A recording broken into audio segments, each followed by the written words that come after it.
होली में जमाना देखी लटका हमर करे टन टन टन करे टन टन टन। होली में बैगन देखी कूद के जोबन करे टन टन टन करे टन टन टन।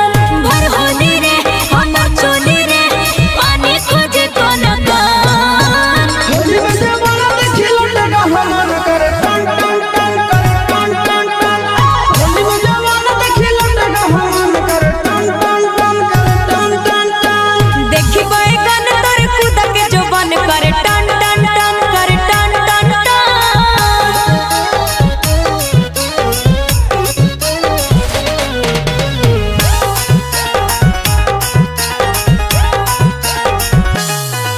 अरे चौक पिच करी हको बस बस रे भीतर से जा हको धस धस रे। आगे होली में बोल मत खोल फटाफट डाल